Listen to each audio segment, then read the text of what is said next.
What's going on, guys? It's Zach back with another video, and in this video I'm going to be talking about morning and evening routines and really how to make sure that you get the most value out of yours.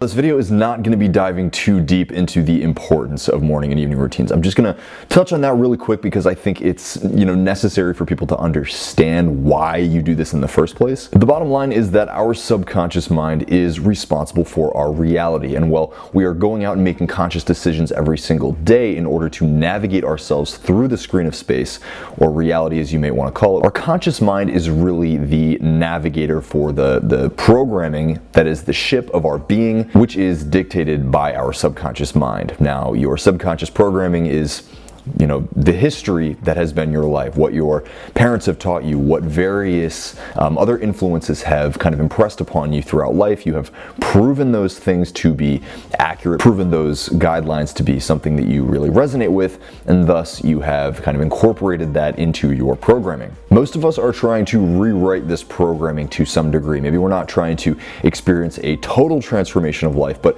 at very least we are always trying to progress internally. If you're watching this channel, you are a person that is focused on progression to some degree, and thereby you need to understand and you need to put into action the reprogramming of your subconscious mind. When you first wake up in the morning, this is when your brain waves are in their most relaxed state. A lot of people call this, I believe it's theta state or beta state, just somewhere in that very low frequency vibration range. This is the time of day when your brain is the most impressionable, other than sleep, really. When you're asleep, when you're in that state of total unconscious, this is when you are really the most impressionable.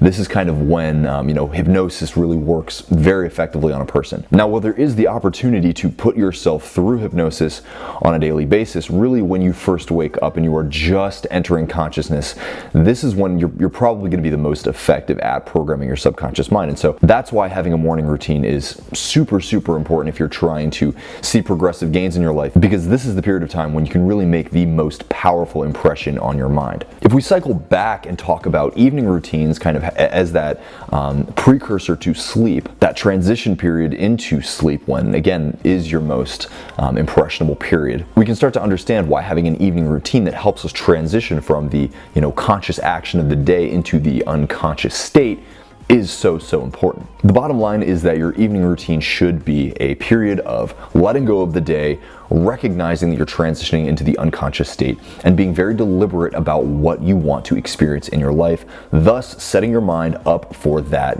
soaking up that saturation in that ideal state, and letting yourself 100% focus on that, right? Not letting, the events of the day, whatever else it was, the trials and tribulations that you went through during that day, to kind of carry on into the unconscious state. Just a little side note, a lot of people ask me about dreams and interpreting dreams, and especially if there's somebody that's suffering from, chronic tense dreams, chronic traumatic dreams, nightmares, whatever it is, I always say that, having an evening routine where you very deliberately program how it is that you want to think and feel before you fall asleep is probably going to be the number one thing that transitions you from that state of, regular tension to a state of more calm and more blissful dreaming. 99% of us finish work, finish school, we just scroll on our phones up until right before we go to bed, or maybe we're watching a lot of Netflix, thinking about difficult situations in our relationships right up until we fall asleep, and then our brain is basically processing that negative information throughout all of the night, and especially during REM sleep. So the bottom line of your evening routine is it should be one that makes you feel good, makes you feel like you can comfortably fall into sleep without worrying about all the chaos of your waking day. When you wake up, you're in that state of very low vibrational brainwaves, and thus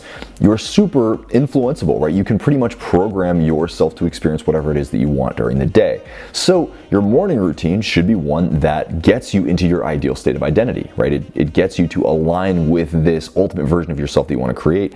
Thus, you go through the day from a place of alignment with the goal, not necessarily identifying with all the resistance that you're going to experience throughout the day. This is one of the biggest and one of the earliest power plays that I put into effect with my clients, right? I always say that no matter what it is that we're trying to work on together, whether it is a relationship, whether it is my health and fitness, whether it is your finances, really having a morning routine is one of the most powerful things that you can do, because you are deliberately programming yourself for success. You are saying, hey, this is the identity that I want to create. Thus, it's easy for me to, align myself with that vision, and I'm not going to get caught up so much on all of the random trials and tribulations that I experience. Rather than looking at those things as trials and tribulations and challenges, instead I'm looking at those things as opportunities and saying, this is part of the journey. This is a piece of the ultimate version of myself that I'm creating, and thus I'm welcoming this thing, right?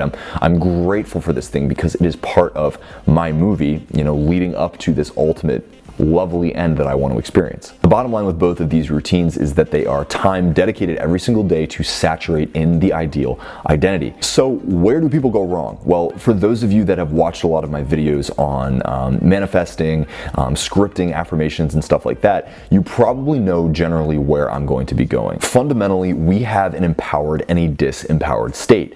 Now, our routines and our practices, like whatever it is that we're trying to do for mindfulness and manifestation, this is the empowered state that we're trying to get into, right? We're using these tools in order to step into this empowered state, and morning and evening routines are no exception. But if you watch my videos, you know that most of the time what people do is they use those tools, and rather than using them to get into alignment, they're using them to create that separation. Now, they might not be doing this consciously. However, if you go about the practice and you find that, man, I'm doing this and all it's making me realize is just how far away I am from my goals, right? Making me realize just how shitty my situation is. Rather than the tool getting you closer to the empowered state, really, it's just creating a bigger gap between you and the state that you want to be in, and just showing you how deep you are in this disempowered state. From my perspective, this is what 99% of people are doing. That's why they use these tools for a very, very short period, and they ultimately give up on them because their subconscious mind is saying, hey, this is just creating too much resistance, and it's digging us deeper and deeper into this pit that we don't want to be in. So for the sake of this conversation, let's take some really specific examples of morning routines that are good and empowering morning routines, and morning routines that are negative and disempowering routines. Most success gurus that you're going to see on YouTube or wherever else in the media are going to say that, your morning routine should include elements of exercise and elements of meditation, elements of, journaling and scripting, all these kinds of things like cold showers, shock your body, change your state, onward and etc. There's, a huge variety of things that people say that you should include in a morning routine. Now, inherently, none of these things are bad, right?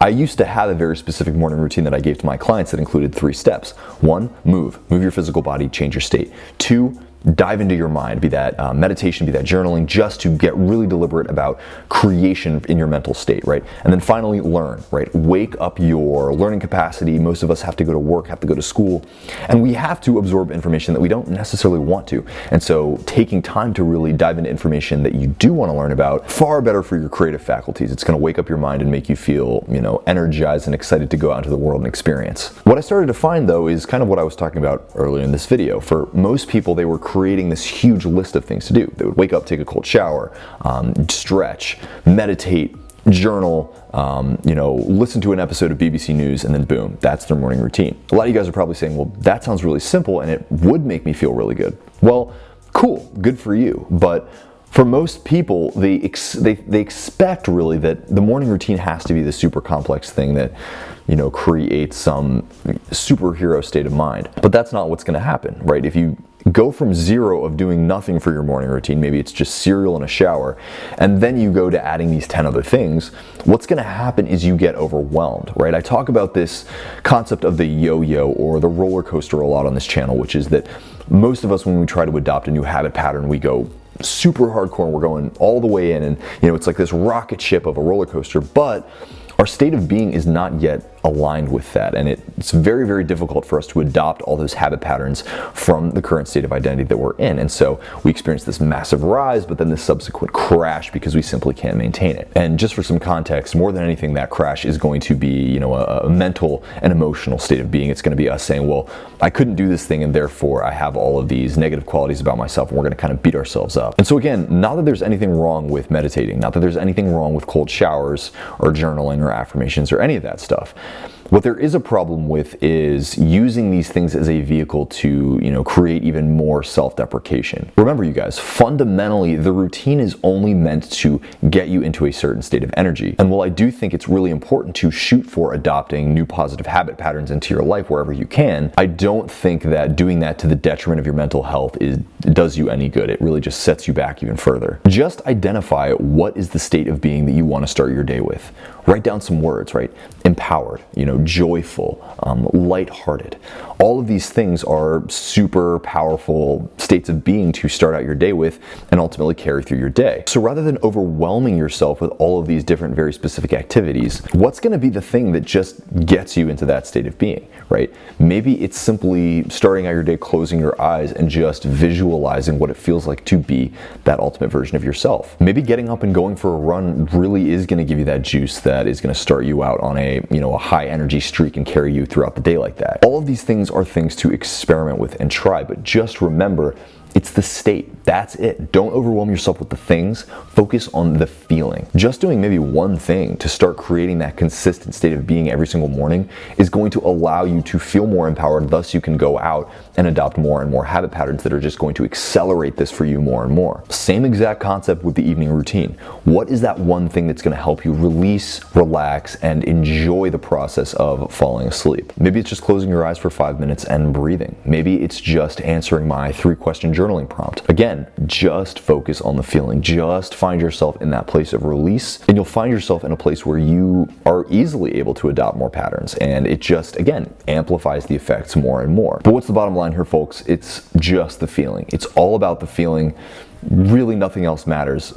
Just doing cold showers every single day is not really going to change your life. While doing cold showers every day does have inherent benefits for your mental health and your physical body, it's overblown. All of these things are totally overblown to the point where people are so focused on just doing the thing that they don't really remember what the outcome is, right? They have like this trajectory of habit patterns to change life, and they don't really see the bridge in between. And recognizing the power of incremental progress is so important. For those of you that can look at the journey and say, hey, this is something that I'm going to be doing for the rest of my life, right? You're no longer going to be looking for the little benefits that show up, right? The kind of like prize that you're ultimately trying to create for yourself. Instead, you're going to be looking at this as much more of a journey and enjoying the process of learning about yourself and learning about your tendencies throughout. Now, I have created a free activity that you can download below that will help you to